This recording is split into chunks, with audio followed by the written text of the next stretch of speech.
Teach Like a Pirate is an extraordinary book written by Dave Burgess.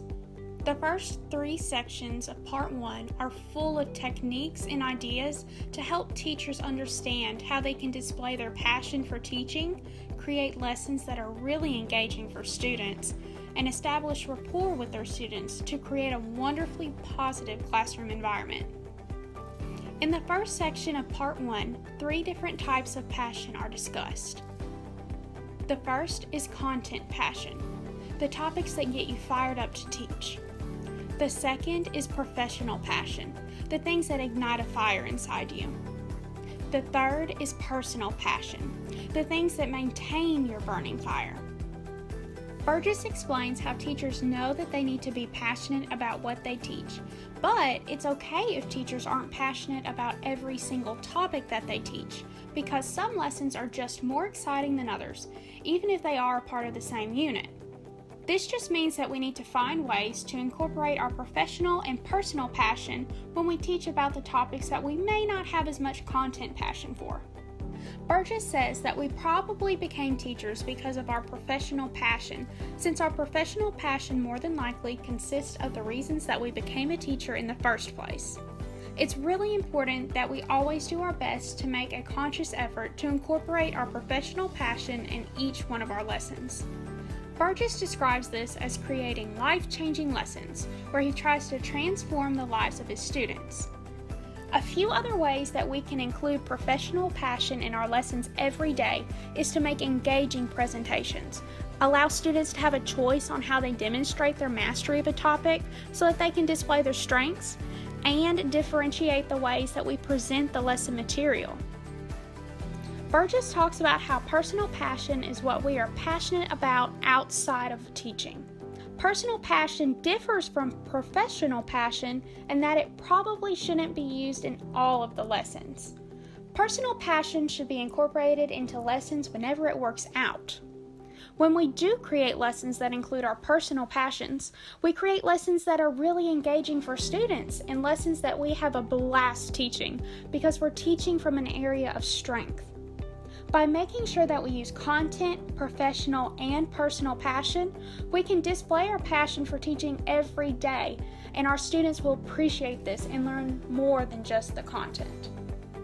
In the second section of Part 1, Burgess discusses how a teacher's immersion has a tremendous impact on their students' learning.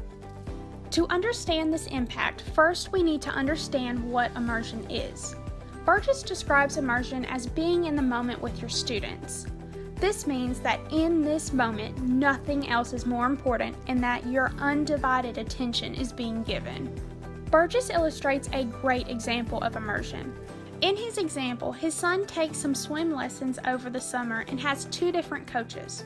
One that instructs him from outside of the pool and one that instructs him while physically being in the pool with him. So when we teach students, especially if we're teaching them something new, we need to dive into the new learning with them, not just stand at the front of the class or sit at our desks and hope for the best. Students can tell if their teacher is truly present in the class with them. When teachers are fully immersed, the students can tell, and this can totally change the way that students feel about learning. This can help motivate them to want to learn because they feel that the teacher is personally invested in what's going on in the class.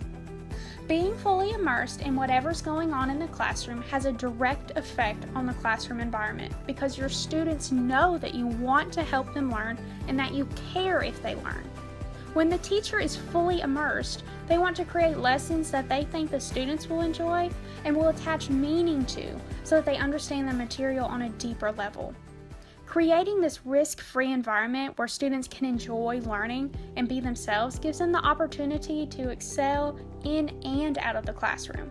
In the third section of Part 1, Burgess explains how important it is for a teacher to develop rapport with their students, and that it can be influenced by how engaged the students are in the lesson, the interaction between the students and the teacher, and how the teacher expects the students to behave. Usually misbehavior in the classroom stems from a lack of engagement throughout the lesson. There can be several reasons for why they may not be engaged. They may be bored or overwhelmed because the work the teacher assigns may be out of their zone of proximal development, or they may not see how what they're learning relates to them. When students are engaged, they are less likely to misbehave because they are actually interested in what they're learning and they see how it relates to them. Teachers can foster this interest in learning by making connections between their lessons and what's going on that the student can relate to. For a teacher to make engaging lessons, they must develop a relationship with their students so that they know what they like and what they're interested in. This means that teachers need to take time out of the beginning of the year to make these vital connections with their students. Another way that teachers can continually develop rapport with their students is by waving or talking to them in between classes, before or after school, at lunch, or by attending their extracurricular activities. In the book, Burgess says that being available to kids says a lot to them about whether or not you are interested in them beyond your particular class. This lets students know that you do not just see them as students, you see them as the people that they are. When teachers find the time to establish relationships with their students, everything else falls into place. An important part of developing rapport with your students is through modeling, which is where the teacher exhibits the desired behavior of their students through their own words and actions. This can be as simple as the teacher not being on their phone during class because they want to give their students their full attention and they expect their students to do the same. Another example of modeling can be seen through concepts such as respect, where a teacher shows respect to their students and expects the students to show respect to them as well as their peers. As teachers model desired behaviors, they help to establish a sense of trust along with a warm and nurturing classroom environment. I believe that by showing students that you are passionate, creating lessons that you think will be very engaging, and establishing rapport with your students, you can create a classroom environment where your students can't wait to see what's in store for them.